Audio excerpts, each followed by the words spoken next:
Hello everyone. तो आज हम बात करेंगे सीबीएसई क्लास 12th केमिस्ट्री का पहला सैम्पल पेपर। ये प्रैक्टिस सैम्पल पेपर है। ऑफिशियल सैम्पल पेपर का मैंने ऑलरेडी वीडियो बनाया है, आप चेक कर सकते हो। और ये जो प्रैक्टिस सैम्पल पेपर है वो ऑफिशियल सैम्पल पेपर की तरह ही है, ठीक है, बट डिफरेंट क्वेश्चंस होंगे। तो ये प्रैक्टिस के लिए है। तो ये टर्म 2 का पेपर है, ठीक है। 2021-22 का टोटल मार्क्स 35 होंगे। टाइम पीरियड होगा 2 आवर्स का। देर आर 12 क्वेश्चन, जिसमें 1 to 3 question will be very short answer type question, 2 marks के होंगे। 4 to 11 will be 3 marks questions and 12th question होगा केस बेस्ड क्वेश्चन 5 मार्क्स का। ऑल क्वेश्चंस आर कंपलसरी और use of calculator and log table is not permitted. सबसे पहले हम बात करेंगे सेक्शन ए की। सेक्शन ए के हर एक क्वेश्चन 2 मार्क्स का है। सबसे पहले हमें क्वेश्चन दिया what is Etard reaction. Etard reaction में सबसे पहले हम क्या लेते हैं, हम लेते हैं टॉलिन, ठीक है। बेंजीन के साथ जब आपने CH3 अटैच किया तो ये जो कंपाउंड होता है this is called as Tollens. अब टॉलिन की जब आप ऑक्सीडेशन करते हो स्ट्रॉन्ग ऑक्सीडाइजिंग एजेंट से, तो याद रखना ये बना देता है हमारा बेंजोइक एसिड। तो हम चाहते हैं कि इसकी ऑक्सीडेशन हो बट माइल्ड, ठीक है। तो इसके लिए हम यूज़ करते हैं chromyl chloride which is CrO2Cl2 which is called as chromyl chloride. Chromyl chloride के साथ क्या होता है, हमारा एक कॉम्प्लेक्स बनता है इन प्रेजेंस ऑफ CS2। ये जो कॉम्प्लेक्स बनता है इसे हम ऐसे बना सकते हैं CHOROHCl2 ट्वाइस। तो ये जो कॉम्प्लेक्स बनता है this is called as chromium complex, ठीक है। तो हमारा एक कॉम्प्लेक्स बन गया। अब इस कॉम्प्लेक्स की क्या करेंगे, हम इसकी हाइड्रोलिसिस करेंगे इन प्रेजेंस ऑफ H3O+। H3O+ में ये जो क्रोमियम कॉम्प्लेक्स है इसकी हाइड्रोलिसिस करोगे तो हमारा बन जाता है एल्डिहाइड, ठीक है। एल्डिहाइड बन जाता है और ये जो एल्डिहाइड बना है इसे बोलते हैं हम बेंजल्डिहाइड, ठीक है। तो अगर आपको टॉलिन की ऑक्सीडेशन करनी है और आप चाहते हो कि इससे आप क्या बना पाओ बेंजल्डिहाइड, तो आप chromyl chloride in presence of CS2 पहले रिएक्ट करते हो, आपका क्रोमियम कॉम्प्लेक्स बनता है, उसके बाद उसकी हाइड्रोलिसिस करोगे तो आपका बेंजल्डिहाइड बन जाएगा। नेक्स्ट हम बात करें क्वेश्चन नंबर 2 की। The rate of the reaction starting with initial concentration. हमें इनिशियल कंसंट्रेशन दी हुई है 2.0 × 10⁻³ मोलर्स रिएक्टेंट की और दी हुई है 1.0 × 10⁻³ मोलर्स। तो इनिशियल कंसंट्रेशन दिया और इनका रेट दिया हुआ है 2.40 × 10⁻⁴ मोल्स पर सेकेंड, ठीक है, मोलर कंसंट्रेशन पर सेकेंड, एंड 2.60 × 10⁻⁴ m पर सेकेंड। तो फर्स्ट वाला विच इज़ 2.0 × 10⁻³ कंसंट्रेशन का रेट दिया हुआ है 2.40 × 10⁻⁴ और 1.0 का दिया हुआ है 0.6 × 10⁻⁴ m पर second. Calculate the order of the reaction and also the rate constant. सबसे पहले आपको पता होना चाहिए जो रिएक्टेंट है वो किस में कन्वर्ट होता है, प्रोडक्ट में कन्वर्ट होता है। और रेट किसके इक्वल होता है, rate is equal to K concentration of reactant raise to power x, ठीक है। ये आपको पता होना चाहिए। जो K होता है इसे बोलते हैं हम रेट कांस्टेंट, और जो x की वैल्यू है, x की वैल्यू आप एक्सपेरिमेंटली डेटा से फाइंड कर सकते हैं। तो हमें ऑलरेडी डेटा दिया हुआ है। सबसे पहले हम फाइंड करते हैं what is the value of x, ठीक है। अगर हम पहले वाली कंसंट्रेशन देखें, रेट क्या दिया हुआ है हमें 2.40 × 10⁻⁴ और K हमें पता नहीं है, और कंसंट्रेशन का वैल्यू दिया हुआ है 2 × 10⁻³ सिमिलरली हमें दिया हुआ है 0.60 10⁻⁴ इज इक्वल टू K, ठीक है। कंसंट्रेशन दिया 1 × 10⁻³ हमें जो डेटा दिया था हमने यूज़ कर लिया। अब हम क्या कर सकते हैं, इन दोनों को एक दूसरे से डिवाइड कर सकते हैं। 2.40 को 0.6 से डिवाइड कर दोगे तो हमारा क्या आ जाएगा, 4 आ जाएगा, इक्वल्स टू K कैंसिल हो जाएगा। इसको हम 2 × 10⁻³ 1 डिवाइडेड बाय 1 × 10⁻³ से हमारा आ जाएगा 2⁻x।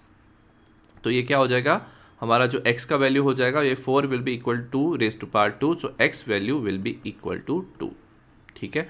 तो हमारा जो रेज टू पावर होगा वो क्या हो जाएगा, जो rate will become equal to the K concentration of reactant raise to power 2, और ये जो 2 हो जाएगा this is the order of reaction, ठीक है।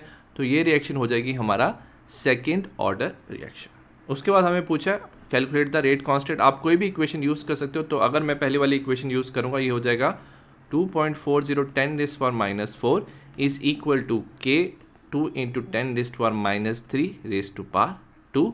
ये लिखेंगे इस तरफ K is equal to 2.40 10⁻⁴ x का याद रखना, एक्स का वैल्यू क्या हो जाता है 2 हो जाता है, अभी हमने फाइंड किया है, ये हो जाएगा 4 इंटू 10⁻⁻6। ठीक है, इसको हम कैलकुलेट कर लेंगे, कैलकुलेट करने के बाद हमारा आंसर आ जाएगा 60 पर मोल लीटर पर सेकेंड।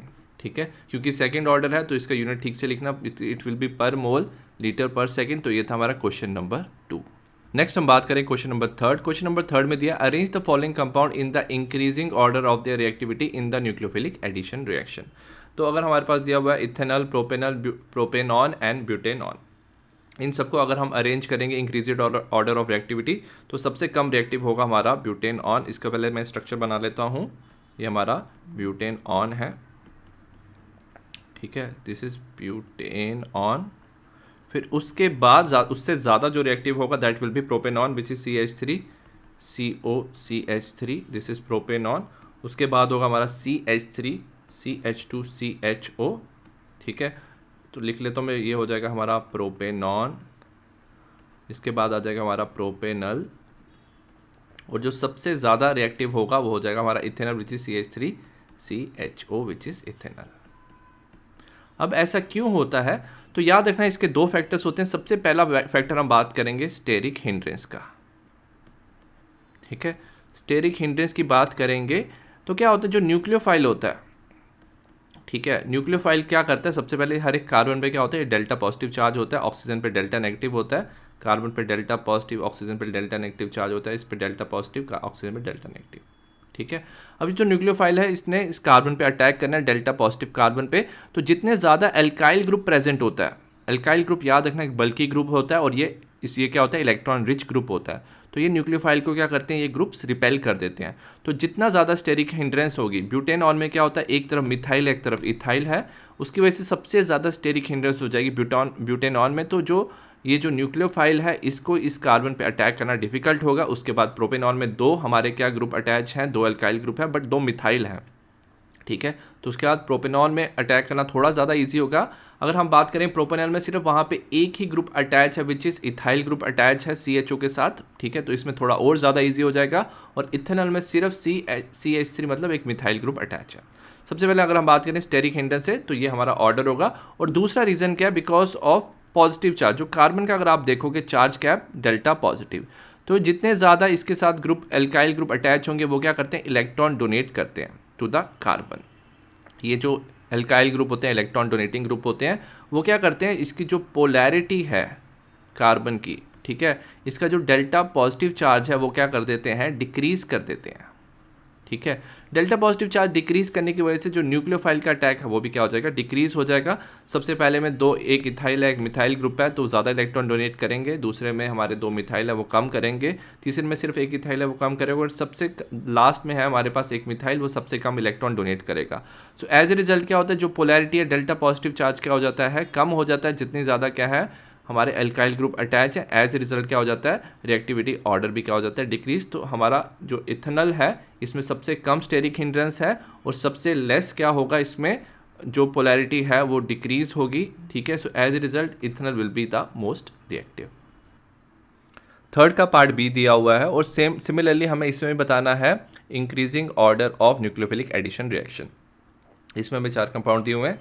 सबसे पहले याद रखना जिसमें सबसे कम होता है वो होता है हमारा एसिटोफिनोन। ठीक है, एसिटोफिनोन में क्या होता है, हमारा COCH3 ग्रुप अटैच होता है बेंजीन के साथ, इसे बोलते हैं हम एसिटोफिनोन। अब ये सबसे कम रिएक्टिव क्यों होता है, क्योंकि जब भी सपोज आपके पास क्या है, एक न्यूक्लियोफाइल है, ठीक है, न्यूक्लियोफाइल ने अटैक करना, सबसे पहले इसमें सबसे ज़्यादा क्या है, स्टेरिक हिंड्रेंस है, 2 R ग्रुप अटैच है कार्बन के साथ, और ऊपर से जो कार्बन पे डेल्टा पॉजिटिव चार्ज है इस पे CH3 क्या कर रहा है, इलेक्ट्रॉन डोनेट कर रहा है डेल्टा पॉजिटिव, और पोलैरिटी भी क्या कर रहा है, कम कर रहा है। तो इसमें पोलैरिटी कम है, और याद रखना, और स्टेरिक जो हिंड्रेंस है, स्टेरिक हिंड्रेंस इसमें क्या सबसे ज़्यादा है। सो एज ए रिजल्ट क्या हो जाएगा, जो एसिटोफिनोन है वो सबसे कम रिएक्टिव होगा। उसके बाद हम देखेंगे हमारा आ जाता है पैरा टॉलुअल्डिहाइड CHO, ठीक है, CH3, इसे बोलते हैं पैरा टॉलुएल्डिहाइड, पैरा टॉलुएल्डिहाइड। ठीक है। इसमें क्या है, CH3 ग्रुप अटैच है, बट याद रखना वो उसके साथ डायरेक्टली अटैच नहीं है, वो उसके पैरा पोजीशन पे CH3 अटैच है। तो CH3 क्या करेगा, इलेक्ट्रॉन डोनेट करेगा, इलेक्ट्रॉन डोनेशन से क्या करेगा, कार्बन का जो डेल्टा पॉजिटिव चार्ज है इसको डिक्रीज करेगा, इसकी पोलैरिटी डिक्रीज करेगा। सो एज ए रिजल्ट जो न्यूक्लियोफाइल का अटैक है वो भी क्या हो जाएगा, डिफिकल्ट हो जाएगा। नेक्स्ट हमारे पास क्या है, हमारा नेक्स्ट जो आ जाएगा वो हो जाएगा हमारा बेंजल्डिहाइड विच इज़ CHO। ठीक है, तो नेक्स्ट हमारा आ जाएगा बेंजल्डिहाइड। बेंजल्डिहाइड में नॉर्मल न्यूक्लियोफाइल का अटैक होगा। ठीक है, नॉर्मल अटैक होगा क्योंकि कार्बन पे क्या हो जाएगा, डेल्टा पॉजिटिव चार्ज, ऑक्सीजन में डेल्टा नेगेटिव, तो डेल्टा पॉजिटिव चार्ज की वजह से न्यूक्लियोफाइल नॉर्मली क्या करेगा, इस पर अटैक करेगा। और जो सबसे ज़्यादा रिएक्टिव हो जाएगा इसमें, इन चारों में, वो होगा हमारा पैरा नाइट्रोबेंजल्डिहाइड। ठीक है, पैरा नाइट्रोबेंजल्डिहाइड। अब ये सबसे ज़्यादा रिएक्टिव इसलिए है क्योंकि सबसे पहले जो NO2 ग्रुप है वो इलेक्ट्रॉन अपनी तरफ विड्रॉ करता है। इलेक्ट्रॉन अपनी तरफ खींचने से वो क्या करेगा, कार्बन का जो डेल्टा पॉजिटिव चार्ज है वो इंक्रीज करता है। तो याद रखना इसमें क्या होता है, जो पोलैरिटी है वो इंक्रीज हो जाती है। पोलैरिटी इंक्रीज होने से कार्बन में डेल्टा पॉजिटिव चार्ज इंक्रीज हो जाएगा और न्यूक्लियोफाइल का जो अटैक है that will become very easy. So as a result सबसे ज़्यादा रिएक्टिव हो जाएगा हमारा पैरा नाइट्रोबेंजल्डिहाइड। नेक्स्ट हम बात करेंगे सेक्शन बी की। सेक्शन बी का हर एक क्वेश्चन 3 मार्क्स का। ठीक है, इसमें सबसे पहले दिया question number 4, account for the following electrophilic substitution in case of aromatic amines take place more readily than the benzene. Electrophilic substitution reaction aromatic amines में इजीली होता है as compare to benzene. Aromatic amine की जो हम example ले सकते हैं, जैसे हमारे पास क्या है, एनिलीन। ठीक है, एनिलीन होता है, बेंजीन के साथ NH2 ग्रुप अटैच है। अब एनिलीन में याद रखना नाइट्रोजन पे क्या होता है, इलेक्ट्रॉन्स होते हैं, वो क्या करता है, ये जो इलेक्ट्रॉन्स है वो बेंजीन रिंग की तरफ वो भेजता है। ठीक है, बेंजीन रिंग की तरफ भेजने से क्या हो जाता है, इसमें रेजोनेंस होता है, तो इसे हम बोलते हैं +R इफेक्ट। तो इसमें क्या होता है हमारा +R effect. As a result क्या होता है, हमारा आ जाता है NH2 पे आ जाता है पॉजिटिव चार्ज, और जो इलेक्ट्रॉन्स हैं वो बेंजीन रिंग के अंदर क्या होते हैं, मूव करते हैं। ठीक है, तो बेंजीन में इलेक्ट्रॉन्स रिमूव करेंगे, सबसे पहले ऑर्थो पोजीशन पे चले जाते हैं, फिर इलेक्ट्रॉन मूव करेंगे, देन इलेक्ट्रॉन जो है वो मूव कर जाएंगे हमारा पैरा पोजीशन पे। ठीक है, तो इसमें क्या हो रहा है हमारा डीलोकलाइजेशन ऑफ इलेक्ट्रॉन्स। तो डीलोकलाइजेशन ऑफ इलेक्ट्रॉन्स हो रहा है। ठीक है, डीलोकलाइजेशन ऑफ इलेक्ट्रॉन्स की वजह से याद रखना इलेक्ट्रॉन बेंजीन रिंग के अंदर मूव कर रहा है और हमारी बेंजीन रिंग हो जाती है एक्टिवेटेड। एक्टिवेटेड का मतलब क्या है कि बेंजीन रिंग में इलेक्ट्रॉन की डेंसिटी बढ़ रही है क्योंकि इलेक्ट्रॉन अंदर मूव कर रहे हैं, और एक्टिवेटेड होने की वजह से ऑर्थो पैरा पोजीशन में इलेक्ट्रॉन डेंसिटी ज़्यादा है और एनालीन हो जाता है ऑर्थो पैरा डायरेक्टिंग। अगर हम देखेंगे ऑर्थो और पैरा पोजीशन पे क्या है, इलेक्ट्रॉन्स की डेंसिटी बढ़ चुकी है। एज ए रिजल्ट जो हमारा क्या होगा, इलेक्ट्रोफाइल होगा वो अटैक करेगा ऑर्थो एंड पैरा पोजीशन पे। ठीक है, क्योंकि इलेक्ट्रॉन डेंसिटी बढ़ चुकी है। ठीक है, तो ये हो रहा है हमारा एरोमेटिक अमाइंस में, वेरियस जो बेंजीन है, बेंजीन में कुछ नॉर्मल इलेक्ट्रॉन डेंसिटी है। ठीक है, नॉर्मल इलेक्ट्रॉन डेंसिटी है, इसकी इलेक्ट्रॉन डेंसिटी ज़्यादा नहीं है एज कम्पेयर टू एनालीन, तो उसमें इलेक्ट्रोफिलिक सब्स्टिट्यूशन है वो तो होगा but not as strong as the aniline. Next हम बात करेंगे फोर्थ का B part, why CH3CONH2 is a weaker base than the CH3CH2NH2। ये हमारा क्या अमाइड ग्रुप दिया हुआ है CH3CONH2। अब ये इसमें अमाइड में याद रखना क्या होता है, जो नाइट्रोजन है उसमें लोन पेयर ऑफ इलेक्ट्रॉन्स होते हैं, वो क्या करता है, वो रेजोनेंस करने लग जाता है विद द CO, कार्बन के साथ और उसके ऑक्सीजन के साथ, ये रेजोनेंस शो करता है, resonance structure. As a result क्या होता है, हमारा बन जाता है CH3, ऑक्सीजन पे चला जाता है हमारे इलेक्ट्रॉन्स और यहाँ पे आ जाता है डबल बॉन्ड NH2। ठीक है, तो याद रखना कि जो CH3CO और जो अमाइड ग्रुप है इसमें क्या हो जाती है, रेजोनेंस हो जाती है। रेजोनेंस होने की वजह से याद रखना जो इलेक्ट्रॉन्स हैं नाइट्रोजन के जो इलेक्ट्रॉन्स हैं वो हो जाते हैं लेस अवेलेबल। लेस अवेलेबल होने की वजह से याद रखना जो बेसिक करेक्टर होता है वो होता है कि कितने इजी इलेक्ट्रॉन वो क्या स्पीशीज डोनेट कर सकता है। ठीक है, तो यहाँ पे क्या हो जाएगा, इलेक्ट्रॉन्स, क्योंकि इलेक्ट्रॉन्स रेजोनेंस में पार्टिसिपेट कर लिए हैं तो वो लेस अवेलेबल है एज कंपेयर टू अगर हम बात करें CH3CH2NH2 के। इसमें क्या है, जो इलेक्ट्रॉन्स हैं वो एक ही जगह पे प्रेजेंट है। ठीक है, यहाँ पे इलेक्ट्रॉन्स क्या है, लोकलाइज्ड हैं, सिर्फ एक ही जगह पे प्रेजेंट है। एज ए रिजल्ट क्या हो रहा है, जो CH3CH2NH2 है वो ज़्यादा बेसिक हो जाएगा। फोर्थ का सी पार्ट हमें दिया हुआ है, nitro compound have higher boiling point than the hydrocarbon having almost same molecular mass. Nitro compound का ज़्यादा बॉइलिंग पॉइंट क्यों होता है? सबसे पहले अगर हम नाइट्रो कंपाउंड, सपोज हमारे पास है R N double bond O O negative, इसमें क्या होता है, नाइट्रोजन पे पॉजिटिव चार्ज होता है, ऑक्सीजन पे क्या होता है, नेगेटिव चार्ज, और दोनों में पोलैरिटी का डिफरेंस होता है। तो याद रखना जो नाइट्रो के कंपाउंड्स होते हैं उसमें क्या हो जाती है, पोलैरिटी आ जाती है। पोलैरिटी का मतलब एक तरफ पॉजिटिव चार्ज होता है, एक तरफ नेगेटिव चार्ज होता है, नाइट्रोजन पे पॉजिटिव, ऑक्सीजन पे नेगेटिव, और पोलैरिटी की वजह से ये शो करते हैं स्ट्रॉन्ग डाइपोल डाइपोल इंटरेक्शन। ठीक है, जो नाइट्रो कंपाउंड्स हैं वो शो करते हैं स्ट्रॉन्ग डाइपोल डाइपोल इंटरेक्शन, मतलब क्योंकि इनमें डाइपोल प्रेजेंट है, वो दूसरे RnO2 ग्रुप के साथ भी इजीली क्या कर सकते हैं, स्ट्रॉन्ग डाइपोल डाइपोल बॉन्ड बना सकते हैं, और स्ट्रॉन्ग बॉन्ड फॉर्मेशन की वजह से इनका जो बॉइलिंग पॉइंट हो जाएगा वो काफ़ी ज़्यादा क्या हो जाएगा, हाई हो जाएगा। तो याद रखना नाइट्रो कंपाउंड्स में क्या होता है, पोलैरिटी होती है, वेयर एज अगर हम बात करेंगे नॉर्मल हाइड्रोकार्बन में इनकी पोलैरिटी क्या होती है, कम होती है। So as a result nitro compounds will have higher boiling point. Next हम बात करें क्वेश्चन नंबर 5 की, calculate the number of unpaired electrons in the complex NiH2O twice NH3 4 2+। ठीक है, सबसे पहले हम ऑक्सीडेशन नंबर निकालेंगे, हमारा कॉम्प्लेक्स है NiH2O ट्वाइस NH3 4 2+। ठीक है, अब याद रखना जो वाटर है और जो अमोनिया है दोनों न्यूट्रल है, तो अमोनिया जो N का है, Ni का जो ओवरऑल चार्ज आ जाएगा, that charge will become as +2। ठीक है, तो नॉर्मल निकल की इलेक्ट्रॉनिक कन्फिग्रेशन होती है 3d8 4s2। ठीक है, 3d8 4s2 होता है, बट 2 इलेक्ट्रॉन रिमूव हो जाएंगे 4s से, तो इसका इलेक्ट्रॉनिक कन्फिग्रेशन बन जाएगा निकल 3d8। ठीक है, हमें पूछा अनपेयर्ड इलेक्ट्रॉन्स, तो हम इसको बना सकते हैं, इसके ऑर्बिटल्स 1 2 3 4। अगर हम इसको निकल 2+ को ऑर्बिटल्स की फॉर्म में लिखें, ठीक है, तो क्या होगा, निकल में टोटल ओवरऑल कितने इलेक्ट्रॉन्स है, 8 इलेक्ट्रॉन्स है, 8 इलेक्ट्रॉन्स को फिल करेंगे 1 2 3 4 5 6 7 8। ठीक है, और साथ में याद रखना ये जो दोनों लिगेंड है, दोनों लिगेंड क्या है, वीक लिगेंड है। वीक लिगेंड होने की वजह से ये इलेक्ट्रॉन्स को रिपेल नहीं करेंगे।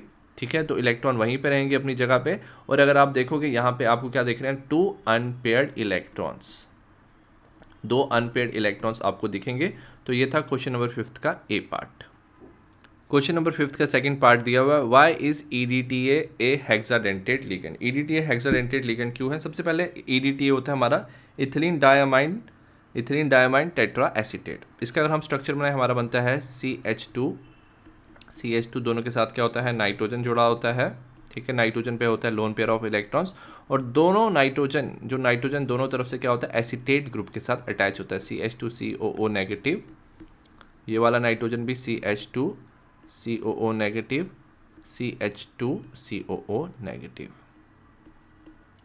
ठीक है, अगर हम बात करेंगे कि इसमें कितने ये एक लिगेंड है, कितने इलेक्ट्रॉन पेयर डोनेट कर सकता है, 2 तो ये नाइट्रोजन से डोनेट कर सकता है, और एसीटेट का सीजन है, इसमें क्या होंगे, इलेक्ट्रॉन पेयर होंगे। तो टोटल एसीटेट में 4 इलेक्ट्रॉन पेयर होंगे, तो टोटल कितने हो जाएंगे, 6 इलेक्ट्रॉन पेयर ये क्या कर सकता है, डोनेट कर सकता है। तो 6 इलेक्ट्रॉन पेयर ये डोनेट करेगा, और 6 इलेक्ट्रॉन पेयर डोनेट करने की वजह से इसे हम बोल देंगे हेक्साडेंटेट। तो ये हो जाएगा हमारा हेक्साडेंटेट लिगेंड।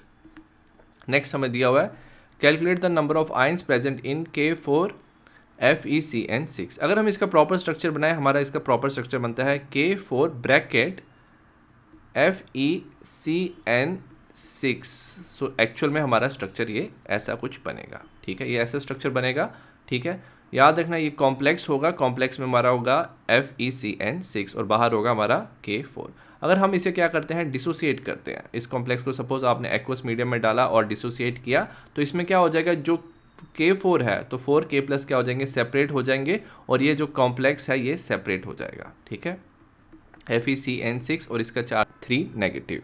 और अगर हम देखेंगे ओवरऑल कितनी आयंस बन रही हैं, ठीक है, तो हमें क्या दिख रहा है कि पोटेशियम से आपको मिल रही है 4 आयंस, क्योंकि 4 पोटेशियम है, और FeCN6 3 नेगेटिव से आपको मिल रही है 1 आयन। तो टोटल नंबर ऑफ आयंस कितनी हो जाएंगी, 4 + 1, तो total ions will be equal to 5। तो 5 आयंस इसमें रिलीज होगा, तो सी का आंसर हो जाएगा हमारा 5। नेक्स्ट हम बात करें 6 का ए पार्ट। 6 का ए पार्ट है, name 2 transition element which show +1 oxidation state. +1 oxidation state वैसे बहुत सारे एलिमेंट शो करते हैं, दो पूछे हैं हमने, तो हम बता सकते हैं कॉपर +1 की फॉर्म में हो सकता है, मर्करी +1 की फॉर्म हो सकता है, silver can be also present in +1 form. Next, name the transition element which does not exhibit variable oxidation state, सिर्फ जिसकी एक ऑक्सीडेशन स्टेट है, तो इसका आंसर है स्कैंडियम। स्कैंडियम की अगर हम ऑक्सीडेशन स्टेट की बात करें, सिर्फ इसकी ऑक्सीडेशन स्टेट होती है +3। ऐसा क्यों होता है? अगर हम नॉर्मल इलेक्ट्रॉनिक कन्फिग्रेशन बात करें स्कैंडियम की, ये होता है आर्गॉन 3d2 4s1, ठीक है। तो अगर आपने क्या किया, इसमें से 3 इलेक्ट्रॉन आपने रिमूव कर दिए, 3 इलेक्ट्रॉन रिमूव करने से क्या हो जाता है, इसका सिर्फ इलेक्ट्रॉनिक कन्फिग्रेशन होता है आर्गॉन 3d0, तो इसकी नोबल गैस की इलेक्ट्रॉनिक कन्फिग्रेशन आ जाती है। नोबल गैस की इलेक्ट्रॉनिक कन्फिग्रेशन से काफ़ी ज़्यादा क्या होता है, स्टेबल हो जाता है। एज ए रिजल्ट जो स्कैंडियम है वो +2 और +1 की फॉर्म में नहीं रहता, it is present as +3 form. 6 का सी पार्ट हमें दिया, transition element show catalytic properties why. याद रखना, जो ट्रांजिशन एलिमेंट है, मोस्ट ऑफ द जो आप रिएक्शन देखोगे उसमें जो कैटलिस्ट यूज्ड होता है वो ट्रांजिशन एलिमेंट होता है। ऐसा क्यों होता है? तो याद रखना, because of their variable oxidation state. तो मेन रीज़न याद रखना क्या होता है, इनका वेरिएबल ऑक्सीडेशन स्टेट होता है। अगर हम बात करें सपोज रिएक्टेंट को प्रोडक्ट में कन्वर्ट करना है, तो मोस्टली अगर हम एनर्जी के हिसाब से डायग्राम बनाएं, जब भी रिएक्टेंट को प्रोडक्ट में कन्वर्ट होना होता है तो याद रखना उसको कुछ एनर्जी चाहिए होता है, उस एनर्जी को हम ईए की फॉर्म में लिखते हैं, उसको बोलते हैं हम एक्टिवेशन एनर्जी। तो रिएक्टेंट को प्रोडक्ट में कन्वर्ट होने के लिए हमें चाहिए होता है there is something called as activation energy, ठीक है। तो अब क्या होता है, जैसे ही हमारे पास रिएक्टेंट आता है, रिएक्टेंट क्या कर सकता है, किसी भी ट्रांजिशन एलिमेंट और कैटलिस्ट के साथ कंबाइन कर सकता है, ठीक है। कैटलिस्ट के साथ कंबाइन करने से ये क्या बना देगा, एक इंटरमीडिएट कंपाउंड बना देगा, ठीक है, जो अनस्टेबल होगा, ठीक है। तो रिएक्टेंट क्या करता है, कैटलिस्ट के साथ के साथ जुड़ के एक इंटरमीडिएट कंपाउंड बनाता है। जो इंटरमीडिएट कंपाउंड होता है वो उसकी जो एक्टिवेशन एनर्जी होती है, उसकी एक्टिवेशन एनर्जी क्या होती है, कम होती है as compare to original activation energy. और जैसे प्रोडक्ट बन जाता है, प्रोडक्ट में क्या होता है, जो कैटलिस्ट है वो फिर से क्या हो जाता है, सेपरेट हो जाता है, ठीक है। तो एज ए रिजल्ट क्या होता है, बिकॉज इसके डिफरेंट ऑक्सीडेशन स्टेट है, तो वो किसी भी रिएक्टेंट के साथ कैटलिस्ट क्या कर सकता है, ज्वाइन कर सकता है, ठीक है। पहले तो कंबाइन कर लेगा, उसके साथ वो क्या बनाएगा, एक कॉम्प्लेक्स बनाएगा, कॉम्प्लेक्स हो जाएगा हमारा इंटरमीडिएट, और इंटरमीडिएट से वो क्या बना सकता है, प्रोडक्ट बना सकता है, और प्रोडक्ट बनाने के बाद कैटलिस्ट क्या हो जाएगा, सेपरेट हो जाएगा। So that's why transition element show catalytic properties. Next हम बात करेंगे 7th का A part, ethanol react with acetic acid in presence of concentrated H2SO4 to give sweet smelling substance, give the equation involve in the reaction. आपने ethanol लिया which is CH3CH2OH। Ethanol को जब भी आप रिएक्ट करोगे acetic acid which is CH3COH, और आपने reaction किया है in presence of concentrated H2SO4, so what will happen, alcohol और एसिड जब दोनों आपस में रिएक्ट होते हैं, they result in formation of ester, ठीक है, एस्टर बनता है, और एस्टर की ही क्या होती है, स्वीट स्मेल आती है। So ester will produce the sweet smell. तो हमेशा याद रखना एस्टर बनेगा, इसमें जो CH3CO वाला ग्रुप है, ठीक है, अल्कोहल का, और इसमें CH3CO जो है एसिड का कंबाइन हो जाएगा, एंड साथ में क्या हो जाता है, वाटर रिलीज हो जाता है। सो इसमें बन जाएगा हमारा CH3CO, ये जो पार्ट होगा ये एसिड का पार्ट होगा, और दूसरा क्या होगा, OCH2CH3, ये पार्ट आएगा हमारा अल्कोहल से, ठीक है। ये दोनों कंबाइन हो गया, हमारा एस्टर बन गया। अब इस एस्टर का नाम बताएंगे, इस एस्टर का नाम होगा हमारा इथाइल इथेनोएट, ठीक है। तो इथाइल इथेनोएट हमारा बन जाएगा। तो ये था हमारा क्वेश्चन नंबर 7 का पार्ट ए। 7th का बी पार्ट है, right A note on रोजनमंड reduction, ठीक है। सबसे पहले हमें दिया रोजनमंड रिडक्शन। रोजनमंड रिडक्शन याद रखना ये शो करता है हमारे असाइल क्लोराइड्स, ठीक है, acyl chlorides will show this reaction. अगर सपोज हमने लिया है बेंजोइल क्लोराइड, जिसमें क्या बेंजीन के साथ क्या अटैच है, CO≡OCl, याद रखना ये रोजनमंड रिडक्शन होता है इन प्रेजेंस ऑफ H2, और हम लेते हैं इसमें PDBaSO4 in presence of sulphur, ठीक है, PDBaSO4 in presence of sulphur. अब याद रखना ये हमने जो कंपाउंड लिया दिस इज बेंजोइल क्लोराइड, हमने बेंजोइल क्लोराइड लिया। नॉर्मली अगर आप ना बेंजोइल क्लोराइड की रिडक्शन करो नॉर्मल सिचुएशन में, तो ये बना देगा हमारा अल्कोहल, बट हम चाहते हैं ये रिडक्शन हो सिर्फ एक स्टेप में, ठीक है। हम चाहते हैं रिडक्शन सिर्फ एक स्टेप में हो, जिससे क्या बन जाए, हमारा सिर्फ एल्डिहाइड बने। तो दैट्स वाई हम यूज़ करते हैं PDBSO4, और हम यूज़ करते हैं जो सल्फर होता है, it act as a poison. Catalyst की कुछ साइड में सल्फर आ जाता है, एज ए रिजल्ट क्या होता है, सिर्फ थोड़ा सा हाइड्रोजन मिलता है इस कंपाउंड को, and it result in formation of CHO और बेंजल्डिहाइड। इसमें हमारा बेंजल्डिहाइड बन जाता है और साथ में HCl क्या हो जाता है, रिलीज हो जाता है। तो ये था हमारा रोजनमंड रिडक्शन। नेक्स्ट हमें दिया है हेल-वोल्डहार्ड-जेलिंस्की रिएक्शन। इसमें क्या होता है, सपोज आपके पास कोई भी कार्बोक्सिलिक एसिड है RCH2COOH, आप इसको क्या करो, आप इसको हेलोजन के साथ रिएक्ट करो विच इज़ X2। हेलोजन क्या हो सकता है, ब्रोमीन हो सकता है, और it can be chlorine. Bromine या क्लोरीन के साथ आप रिएक्ट कर सकते हो इन प्रेजेंस ऑफ रेड फॉस्फोरस, और आप क्या कर सकते हो, हाइड्रोलिसिस करते हो इसके बाद। तो याद रखना, जो COH ग्रुप है इसके साथ वाला जो कार्बन होता है उसे बोलते हैं अल्फा कार्बन, और उसका जो हाइड्रोजन होता है उसे बोलते हैं हम अल्फा हाइड्रोजन। जो फंक्शनल ग्रुप के साथ वाले कार्बन को बोलते हैं अल्फा कार्बन, उसके साथ वाले हाइड्रोजन को बोलते हैं हम अल्फा हाइड्रोजन। तो जैसे ही आप रेड फॉस्फोरस के साथ सपोज ब्रोमीन और क्लोरीन किसी को भी आप रिएक्ट करते हो, तो याद रखना क्या होता है, जो हाइड्रोजन होता है अल्फा पोजीशन का, वो हेलोजन क्या कर लेता है, डिस्प्लेस कर लेता है। ठीक है, तो हाइड्रोजन की जगह एक हेलोजन अटैच हो जाएगा, और इस जो हमारा एसिड बनेगा, this is called as alpha halo carboxylic acid. ठीक है, हमारा बन जाएगा अल्फा हेलो कार्बोक्सिलिक एसिड। तो अगर हमारा ये रिएक्शन कर रहे हैं तो इस रिएक्शन को बोलेंगे हेल-वोल्डहार्ड-जेलिंस्की रिएक्शन। नेक्स्ट हम बात करें क्वेश्चन नंबर 8 की। क्वेश्चन नंबर 8 है explain the term with the suitable example. सबसे पहले हमें दिया हुआ है एल्कोसोल। ठीक है, एल्कोसोल नाम से ही पता चल जाना चाहिए ये क्या है, एक कोलाइडल सॉल है। ओके, ये एक तरह का कोलाइडल सॉल है जिसमें डिस्पर्शन मीडियम जो है, in this dispersion medium is an alcohol.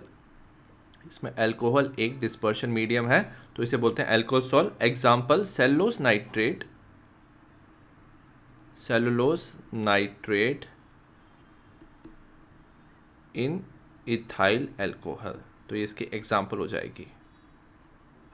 ठीक है, नेक्स्ट हम बात करेंगे एरोसोल की। एरोसोल याद रखना हमने दो तरह का पढ़ा हुआ है। इसमें जो डिस्पर्शन मीडियम है, डिस्पर्शन मीडियम क्या होगा, इसमें गैस होगा। ठीक है, डिस्पर्शन मीडियम गैस है, बट दो तरह के एरोसोल होते हैं। डिस्पर्स फेस की बात करेंगे हम, अगर हम डिस्पर्स फेस हो सकता है हमारा सॉलिड और लिक्विड। सॉलिड और लिक्विड में कोई भी हमारा डिस्पर्स फेस हो सकता है, तो इसे हम बोल देंगे एरोसोल। तो एग्जाम्पल एरोसोल की होगी हमारा फॉग, क्लाउड, स्मोक।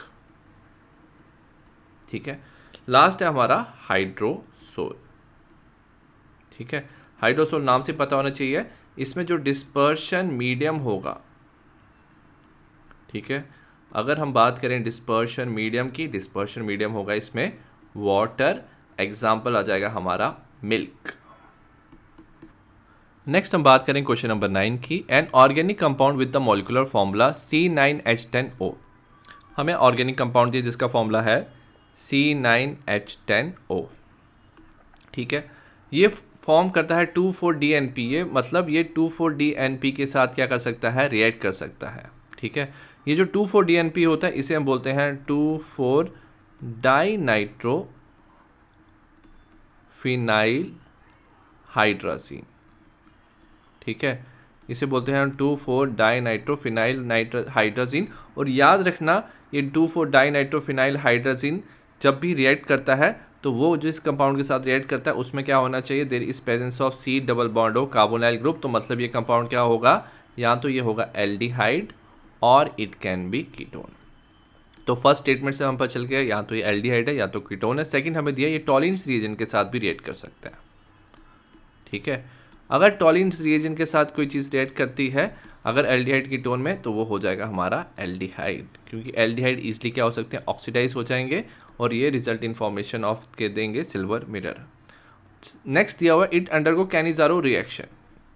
अगर हम बात करें कैनिज़ारो रिएक्शन की, कैनिज़ारो रिएक्शन ऐसे हमारे एल्डिहाइड देते हैं। So it is given by the aldehyde there is no alpha hydrogen, उनके पास नो अल्फा हाइड्रोजन होगा। ठीक है, तो तो हमें ऑलरेडी पता है दो तरह के एग्जाम्पल जो हैं जिसमें काइनेसारो रिएक्शन जो शो कर सकते हैं, एक है हमारा बेंजल्डिहाइड, ठीक है, बेंजल्डिहाइड शो कर सकता है, और फॉर्मलडिहाइड, ये दोनों शो कर सकते हैं काइनेसारो रिएक्शन। नेक्स्ट हमें दिया है ऑन विगरस ऑक्सीडेशन। इस कंपाउंड की जब हमने ऑक्सीडेशन की हमें क्या मिला, बेंजीन 1,2 कार्बोक्सिलिक एसिड। तो फर्स्ट एंड सेकंड पोजीशन पे हमें क्या मिल जाएगा, कार्बोक्सिलिक एसिड। तो हमें पूछा है आइडेंटिफाई द कंपाउंड। तो हमें जितनी भी सारी इंफॉर्मेशन दी हुई है इस इंफॉर्मेशन को यूज़ करके हम ट्राई करेंगे आइडेंटिफाई। लास्ट वाले स्टेप में अगर आप देखो इसमें हमें पता चल गया कि इसमें क्या है, बेंजीन होना चाहिए, ठीक है। तो बेंजीन तो होगा, और जो दो ग्रुप अटैच होंगे वो ऑर्थो पोजीशन पे, मतलब 1 और 2 पोजीशन पे अटैच होंगे, ठीक है। उससे पहले वाले में हमें पता चला काइनेसारो रिएक्शन से हमें पता चला कि इसमें क्या होगा, अगर बेंजीन है तो बेंजल्डिहाइड हो सकता है, तो एक हो जाएगा हमारा CHO, ठीक है। बेंजल्डिहाइड है, अगर आप कार्बन को पूरा काउंट करोगे ये C9H10O है, CHO और बेंजीन रिंग को छोड़ के जितने नंबर ऑफ कार्बन बचते हैं वो बचते हैं C2H5। तो ऑर्थो पोजीशन पे C2H5 जो होगा वो प्रेजेंट होगा, ठीक है। तो ये जो कंपाउंड है ये 2,4-DNP के साथ भी रिएक्ट कर सकता है, ये टॉलिन्स रिएजेंट के साथ भी रिएक्ट करेगा, ये एल्डिहाइड है, इसके पास नो अल्फा हाइड्रोजन प्रेजेंट है, काइनेसारो रिएक्शन भी शो करेगा। और अगर आपने इस कंपाउंड को ऑक्सीडाइज किया KMnO4 में तो आपको ये वाला कॉम्प्लेक्स भी मिलेगा। तो ये जो कंपाउंड हमारा बना है इसे बोलेंगे 2-इथाइल और ऑर्थो इथाइल बेंजल्डिहाइड, ठीक है। तो ये था हमारा क्वेश्चन नंबर 9। नेक्स्ट हम 9th का और वाला पार्ट करेंगे। इसमें पार्ट ए दिया है, how you will convert acetaldehyde to the following compound. Acetaldehyde दिया हुआ है CH3CHO, ठीक है। सबसे पहले हमें दिया हुआ है ब्यूट-टू-इनल। तो एस्टल्डिहाइड अगर आप देखो नंबर ऑफ कार्बन डबल हो गए हैं और ब्यूट-टू-इनल है, तो याद रखना ये कौन सी रिएक्शन दी है हमें, एल्डोल कंडेंसेशन।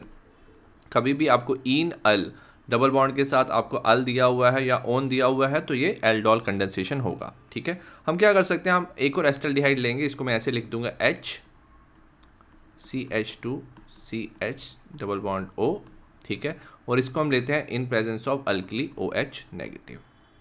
अब इस रिएक्शन में क्या होता है कि जो अल्कली होती है वो एक H+ को क्या कर देती है, रिमूव कर देती है। एज ए रिजल्ट इस कार्बन पे आ जाएगा नेगेटिव चार्ज, ठीक है। ये एज ए न्यूक्लियोफाइल काम करेगा, ये कार्बन न्यूक्लियोफाइल की तरह काम करेगा। इस कार्बन पे डेल्टा पॉजिटिव, इस ऑक्सीजन पे डेल्टा नेगेटिव चार्ज है, तो ये जो कार्बन है वो इस कार्बन पे क्या करेगा, पॉजिटिव चार्ज पे अटैक करेगा, ऑक्सीजन पे इलेक्ट्रॉन शिफ्ट हो जाएंगे, और ये जो ऑक्सीजन क्या होगा, ये जो स्टार्टिंग में हाइड्रोजन रिमूव हुआ था इसके साथ वो अटैच हो जाएगा, ठीक है।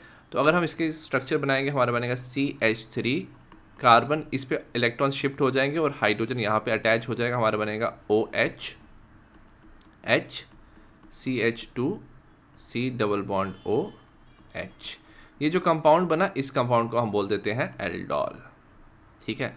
नेक्स्ट स्टेप में हम क्या करेंगे, अब हम इसको क्या करेंगे, हीट करेंगे, ठीक है। हीट करने से क्या हो जाएगा, यहाँ पे OH और यहाँ से एक हाइड्रोजन क्या हो जाएगा, रिमूव, यहाँ पे क्या हो जाएगा, वाटर रिमूव हो जाएगा। Result in formation of CH3CH double bond CH C double bond OH, ठीक है। ये जो कंपाउंड बना अगर आप इसकी नंबरिंग करो 1 2 3 4, अगर इस कंपाउंड की हम नंबरिंग करेंगे तो ये बन जाएगा ब्यूट-टू-इनल, ठीक है। ये बन जाएगा ब्यूट-टू-इनल, ये तो ये हमारा हो जाएगा एल्डोल कंडेंसेशन प्रोडक्ट, ठीक है। तो हमारा पहला कंपाउंड बन गया। नेक्स्ट हमें दिया हुआ है कि हमें एस्टल्डिहाइड को ब्यूट-टू-इनोइक एसिड में कन्वर्ट करना है। तो ये वाले जो भी हमने स्टेप्स किए हैं तो ये सेम स्टेप्स आप करोगे, आपको मिल जाएगा ब्यूट-टू-इनल। अब आप क्या करोगे, ब्यूट-टू-इनल को आप KMnO4 के साथ क्या कर सकते हो, ऑक्सीडाइज कर सकते हो, ठीक है। अब ये स्ट्रॉन्ग ऑक्सीडाइजिंग एजेंट है KMnO4, ये एल्डिहाइड को क्या करेगा, कार्बोक्सिलिक एसिड में कन्वर्ट कर देगा। Resultation of CH3CH double bond COOH। तो ये जो हमारा कंपाउंड बनेगा इसकी हम नंबरिंग करेंगे 1 2 3 4, ये बन जाएगा ब्यूट-टू-इनोइक एसिड, ठीक है। तो ये बन जाएगा ब्यूट-टू-इनोइक एसिड। तो ये था हमारा क्वेश्चन नंबर 9 का ए पार्ट। नाइन्थ का हमें बी पार्ट दिया, write a chemical test to distinguish between the propanal and propanone. Propanal का अगर स्ट्रक्चर बना ये बनता है CH3CH2CHO, ये प्रोपेनल है। प्रोपेनॉन हो जाएगा CH3CO CH3। तो याद रखना एक हमारा एल्डिहाइड और एक कीटोन है, तो इसमें हम यूज़ कर सकते हैं टॉलिन्स रिएजेंट। ठीक है, तो ये जो टॉलिन्स रिएजेंट का टेस्ट है ये शो करता है हमारा एल्डिहाइड। तो aldehyde will show the Tollens reagent test. हम क्या करेंगे, हम लेंगे CH3CH2CHO को हम लेंगे अमोनिकल सिल्वर नाइट्रेट के साथ, हम लेंगे AgNH3 ट्वाइस प्लस। ठीक है, इसके साथ हम लेते हैं एक्वस मीडियम में लेते हैं ये, और जब भी हम इसे रिएक्ट करेंगे result in formation of CH3CH2COO, carboxylate ion मिलेगा आपको। ठीक है, साथ में क्या मिलेगा आपको, सिल्वर मिरर मिलेगा, सिल्वर मिलेगा साथ में H2O एंड अमोनिया। ठीक है, तो ये जो सिल्वर है सेटल हो जाएगा, तो प्रेजेंस सिल्वर मिरर आपको बताएगा कि अगर सिल्वर मिरर टेस्ट दे रहा है तो ये हो जाएगा एल्डिहाइड, और इन दोनों में से एल्डिहाइड है propanal, so propanal will give this test. Next हम बात करें क्वेश्चन नंबर 10 की, the standard reduction potential at 298 kelvin for the following half reactions are given below. हमें रिडक्शन पोटेंशियल दिया हुआ है और पूछा which of the following is the strongest reducing agent. सबसे पहले आपको पता होना चाहिए जो ई नॉट है इसे बोलते हैं रिडक्शन पोटेंशियल। रिडक्शन पोटेंशियल का मतलब क्या है कि ये जो आयन है कितनी जल्दी इलेक्ट्रॉन गेन कर सके, और it is directly proportional to the reduction. जिसका रिडक्शन पोटेंशियल ज़्यादा होगा, ठीक है, उसकी रिडक्शन क्या होगी, ईजी होगी। अगर कोई ईजिली रिड्यूस हो रहा है, इलेक्ट्रॉन गेन कर रहा है, तो दूसरे को क्या कर सकता है, वो ईजिली ऑक्सीडाइज करता है, तो ये डायरेक्टली प्रोपोर्शनल हो जाएगा ऑक्सीडाइजिंग पावर के। ठीक है, it is directly proportional to oxidising power, और we can say it is inversely proportional to the reducing power। तो ये चीज़ याद रखना, अगर ऑक्सीडाइजिंग पावर के डायरेक्टली प्रोपोर्शनल है, रिड्यूसिंग पावर के इन्वर्सली।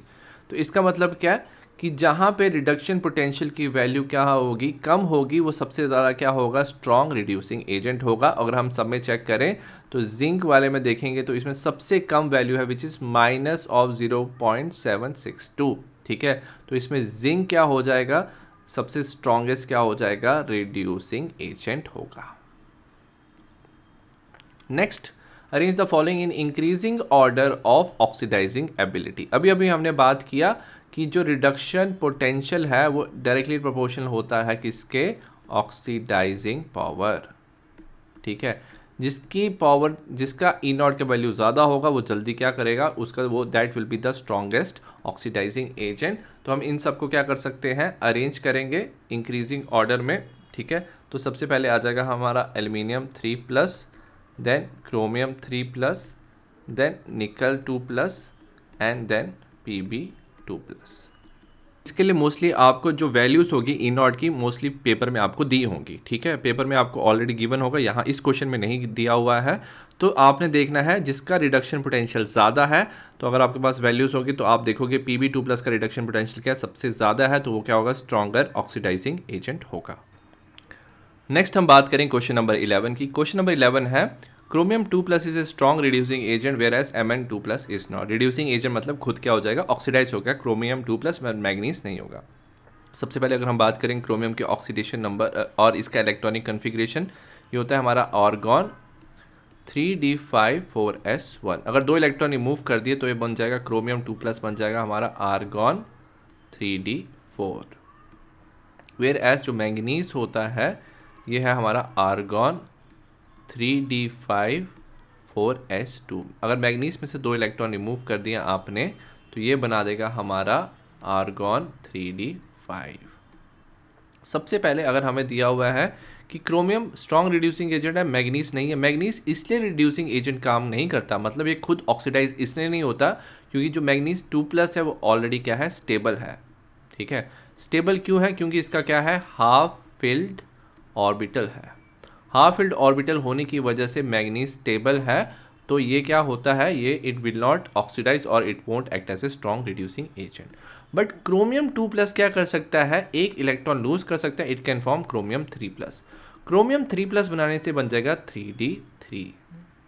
अब याद रखना क्रोमियम के केस में हम लेते हैं crystal field theory. Crystal field theory में क्या होता है, स्प्लिटिंग ऑफ ऑक्टाहेड्रल कॉम्प्लेक्स होता है। तो ये जो 3 इलेक्ट्रॉन है ये चले जाते हैं T2G में, तो T2G3 हो जाता है और Eg क्या हो जाता है 0।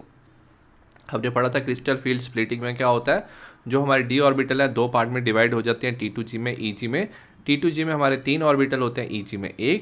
तो T2G में तीनों ऑर्बिटल में क्या हो जाता है, एक एक इलेक्ट्रॉन चला जाता है। तो ये जो T2G है वो क्या हो जाता है, हाफ फिल्ड हो जाता है। ठीक है, हाफ फिल्ड होने की वजह से ज़्यादा स्टेबल हो जाता है। सो दैट्स वाई क्रोमियम जो है 2+ वो क्या होता है, ईजिली ऑक्सीडाइज हो जाता है और it act as a strong reducing agent. 11th का बी पार्ट है, transition metals such as copper plus, Ag+ and Sc3+ are colourless. ये तीनों कंपाउंड कलरलेस इसलिए होते हैं, सबसे पहले अगर बात करें कॉपर प्लस की, इसकी इलेक्ट्रॉनिक कन्फिग्रेशन होती है 3d10। सिमिलरली सिल्वर जो प्लस होता है इसकी इलेक्ट्रॉनिक कन्फिग्रेशन होती है 4d10। और जो Sc3+ है, याद रखना इसकी इलेक्ट्रॉनिक कन्फिग्रेशन आर्गॉन से मैच करती है, हो जाता है 3d0। कलरलेस इसलिए होते हैं, सबसे पहले अगर हम बात करें copper plus and silver plus में, दोनों में क्या हो जाते हैं, पेयर्ड इलेक्ट्रॉन्स। और याद रखना अगर कॉम्प्लेक्स में पेयर्ड इलेक्ट्रॉन्स होते हैं तो पेयर्ड इलेक्ट्रॉन्स होने की वजह से याद रखना ये कॉम्प्लेक्स कोई कलर शो नहीं करता। कलर वही कॉम्प्लेक्स शो करते हैं जिनमें क्या होने चाहिए, अनपेयर्ड इलेक्ट्रॉन्स। ठीक है, अनपेयर्ड इलेक्ट्रॉन्स ही एक्साइटेड होते हैं, वो दूसरे ऑर्बिटल में जंप कर सकते हैं, वो डी ट्रांजिशन शो कर सकते हैं। ठीक है, तो याद रखना जब अनपेयर्ड इलेक्ट्रॉन होते हैं वो एक डी से दूसरे डी में जंप कर सकते हैं, उसे बोलते हैं डी ट्रांजिशन। बट अगर पेयर्ड इलेक्ट्रॉन्स प्रेजेंट है, ठीक है, जैसे इन सब में पेयर्ड इलेक्ट्रॉन्स हैं, तो वो कलर शो नहीं करेगा। और Sc3+ की बात करेंगे तो इसमें in D orbital there is no electron. ठीक है, तो Sc3+ में कोई डी इलेक्ट्रॉन है नहीं, तो इसका भी क्या होगा, it will show no colour. ठीक है, तो दैट्स वाई ये तीनों जो हमारे आइंस होंगे ये कलरलेस होंगे। 11th का सी पार्ट है, enthalpy of atomisation of transition element of 3D does not follow a regular trends. ठीक है, सबसे पहले अगर हम बात करें इंथैल्पी ऑफ एटमाइजेशन क्या होता है, it is the energy required to break bond. ठीक है, बॉन्ड ब्रेक करने के लिए and to convert metal to gaseous form. तो एनर्जी मेटल, तो याद रखना ट्रांजिशन एलिमेंट्स क्या होते हैं, there is presence of unpaired electrons. ठीक है, तो इनमें क्या होता है, there is presence of unpaired electrons. और अनपेयर्ड इलेक्ट्रॉन्स होने की वजह से याद रखना ये क्या कर सकते हैं, ये जो मेटल होता है ये खुद के साथ बॉन्ड बना सकते हैं, उसे हम बोलते हैं मेटेलिक बॉन्ड। तो ये खुद के साथ क्या बनाते हैं, जो भी ये मेटल्स हैं मेटेलिक बॉन्ड बनाते हैं, और मेटेलिक बॉन्ड होते हैं directly proportional to the unpaired electrons. तो जितने ज़्यादा मेटेलिक बॉन्ड होते हैं, जितने ज़्यादा अनपेयर्ड इलेक्ट्रॉन्स होते हैं, उतने ज़्यादा मेटेलिक बॉन्ड, और जितने ज़्यादा स्ट्रॉन्गर मेटेलिक बॉन्ड होते हैं उतना ज़्यादा क्या होता है, इंथैल्पी ऑफ एटमाइजेशन जो होती है वो क्या हो जाती है, ज़्यादा हो जाती है।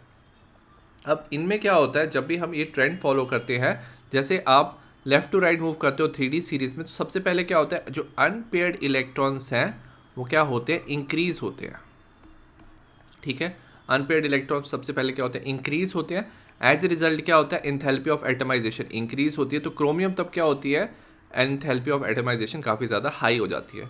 बट जैसे हम मिडल ऑफ द सीरीज से एंड ऑफ द सीरीज की तरफ मूव करें तो इलेक्ट्रॉन क्या होते हैं, पेयर होने शुरू हो जाते हैं, क्योंकि इलेक्ट्रॉन्स डी ऑर्बिटल में वापस फिल हो रहे हैं। और पेयरिंग होने की वजह से क्या हो जाएगा, जो जिंक होगा उसमें सारे इलेक्ट्रॉन्स पेयर्ड हो जाएंगे, उसकी इंथैल्पी ऑफ एटमाइजेशन क्या हो जाएगी, लोवेस्ट हो जाएगी। ठीक है, तो जितने ज़्यादा अनपेयर्ड इलेक्ट्रॉन उतना ज़्यादा मेटेलिक बॉन्ड और उतनी ज़्यादा एंथैल्पी ऑफ एटमाइजेशन। सो क्योंकि जो अनपेयर्ड इलेक्ट्रॉन्स है वो चेंज हो रहे हैं पूरी सीरीज में, सो एज ए रिजल्ट क्या हो जाएगा, enthalpy of atomisation does not follow a regular trend. Next हम बात करें सेक्शन 5 की। 5 मार्क्स का क्वेश्चन है हमारा, ये एक क्वेश्चन है, क्वेश्चन नंबर 12 है, the number of reacting species atom ions and molecules taking part in an elementary reaction must collide simultaneously to bring about a chemical reaction. तो अगर एक रिएक्शन एक स्टेप में होता है तो उसे बोलते हैं हम एलिमेंट्री रिएक्शन, और जितने भी उसमें स्पीशीज एक दूसरे के साथ कोलाइड करते हैं तो उसे बोलते हैं molecularity of a reaction. The order of a reaction जो होता है, इट्स एन एक्सपेरिमेंटली क्वांटिटी। ठीक है, जो मॉलिकुलरिटी है वो आप देख सकते हो रिएक्शन में, बट एक्सपेरिमेंटल क्वांटिटी होती है ऑर्डर, वो जीरो हो सकता है, फ्रैक्शन हो सकता है, बट मॉलिकुलरिटी जो होती है वो डिपेंड करता है नंबर ऑफ कोलाइडिंग मॉलिक्यूल्स, और वो जीरो नहीं हो सकता. Sum of the power of the concentration of the reactant in the rate law will give the order of the reaction. The overall rate of the reaction is controlled by the slowest step. तो slowest step क्या करता है, rate को control करता है, उसे बोलते हैं rate determining step. In a complex reaction molecularity of the slowest step is the order of the reaction. ठीक है, तो कॉम्प्लेक्स रिएक्शन में बहुत सारे स्टेप्स होते हैं, जो स्लोएस्ट स्टेप होता है उसकी जो मॉलिकुलरिटी होती है वही ऑर्डर ऑफ द रिएक्शन होता है, उसे बोलते हैं rate determining step. So in complex reaction molecularity of the slowest step is the order of the reaction. हमें रिएक्शन दी हुई है A B B, give result in formation of C C D D, और rate हो जाएगा k A raise to power C X B raise to power Y. X और Y जो होंगे वो एक्सपेरिमेंटल क्वांटिटी जो होंगे, कोफिशिएंट होंगे जो हम एक्सपेरिमेंट से फाइंड करेंगे, और एक्स प्लस वाई इस ऑर्डर, और के हो जाएगा हमारा रेट कांस्टेंट. नेक्स्ट हम बात करें क्वेश्चन 1 की, what is the molecularity of the reaction. Molecularity हमें पूछा हुआ है, इसमें अगर आप देखोगे जो रिएक्टिंग स्पीशीज है कोलाइड कर सकती है, तो 2 NO दिया हुआ है और 1 ऑक्सीजन दिया हुआ है, तो टोटल नंबर ऑफ स्पीशीज जो कोलाइड कर सकती है 3, तो मॉलिकुलरिटी हो जाएगी 3 आप देख के बता सकते हो. ठीक है, molecularity just by seeing the reactant आप बता सकते हो. Next, find the order of the given reaction. Given reaction का हमें क्या बताना है, ऑर्डर बताना है. हमें दिया H2 result in formation of I2HCl, और 2 हमें स्टेप दिया है. तो जब भी आपको ऑर्डर बताना हो, ये रिएक्शन 2 स्टेप में हो रही है, तो ये हो जाएगी कॉम्प्लेक्स रिएक्शन. अभी हमने पैराग्राफ में पढ़ा था जो स्लोएस्ट स्टेप है. ठीक है, स्लोएस्ट स्टेप हम चेक करेंगे, ये वाला स्लोएस्ट स्टेप है जिसमें H2+ICl gives result in formation of HiHCl. जो स्लोएस्ट स्टेप की मॉलिकुलरिटी होती है, ठीक है, स्लोएस्ट स्टेप की जो मॉलिकुलरिटी है वही हमें बताता है ऑर्डर ऑफ द रिएक्शन. अब स्लोएस्ट स्टेप में कितने मॉलिक्यूल एक दूसरे से क्या कर रहे हैं, कोलाइड कर रहे हैं. अगर देखेंगे सिर्फ 2 ही मॉलिक्यूल्स, एक H2 एंड ICl एक दूसरे से क्या कर रहा है, कोलाइड कर रहा है. तो 2 मॉलिक्यूल्स आर कोलाइडिंग, तो ऑर्डर हो जाएगा रिएक्शन का 2. थर्ड पार्ट की बात करेंगे. For a second order reaction A+B result in formation of product, the rate law is given by the rate is equal to, हमें दिया हुआ है कि A raise to power 2 and B raise to power x. ये हमें दिया हुआ है, और साथ में हमें क्या दिया हुआ है कि ये सेकेंड ऑर्डर रिएक्शन है. तो ओवरऑल जो 2 + x जितना भी स्टोइचियोमेट्रिक कोफिशिएंट है उसको अगर हम ऐड करेंगे तो वो क्या आना चाहिए, 2 आना चाहिए. तो हमें वैल्यू ऑफ x पूछा हुआ है, सो x का वैल्यू हो जाएगा इक्वल टू 0. जो रेट है वो सिर्फ A की कंसंट्रेशन पे डिपेंड करेगा, B की कंसंट्रेशन पे डिपेंड नहीं करेगा. So x will be equal to 0. Next, for the zero order reaction A+B result in formation of product. तो अगर जीरो ऑर्डर रिएक्शन है तो rate is equal to K. ठीक है, तो रिएक्टेंट की कंसंट्रेशन पे डिपेंड नहीं करता है रेट. ठीक है, तो रिएक्टेंट की कंसंट्रेशन पे डिपेंड नहीं करेगा. So if concentration of A becomes double, then what will happen to the rate of the reaction. तो A की कंसंट्रेशन डबल कर दो, क्योंकि रेट पे A पे डिपेंड नहीं कर रहा है, तो rate of the reaction will remain same. तो रेट रहेगा हमारा सेम. नेक्स्ट हमें 5th क्वेश्चन पूछा हुआ है, calculate the overall order of the reaction which has the rate expression. A दिया हुआ है, rate is equal to K A raise to power half plus B raise to power 3/2. सबसे पहले अगर हमें ऑर्डर निकालना है तो इनकी जो भी रेज टू पावर वैल्यू है और स्टोइचियोमेट्रिक कोफिशिएंट है जो हमें दिया हुआ है x + y हम ऐड कर लेंगे. ये हो जाएगा हाफ प्लस 3/2. ठीक है, ये हम ऐड कर लेंगे तो ये हो जाएगा हमारा, it will come around 4/2 which is equal to 2. तो फर्स्ट वाले का हो जाएगा order will become equal to. Second की बात करेंगे, इसमें दिया हुआ है order will become equal to 3/2 minus half. तो हो जाएगा 3 - 2 - 2, 3 - 2 divide by 2, so it becomes equal to 1/2 which is equal to 0.5. तो ये था हमारे 5th का आंसर. आई होप आपको इस सैम्पल पेपर के सारे क्वेश्चन समझ आए हो. आपको कोई भी डाउट हो आप कमेंट सेक्शन में लिख सकते हो. बाकी चैप्टर्स के इंपॉर्टेंट क्वेश्चंस और केस बेस्ड क्वेश्चन के भी मैंने वीडियोस बनाए हैं, आप वो भी चेक कर सकते हो. So see you in the next video. Bye.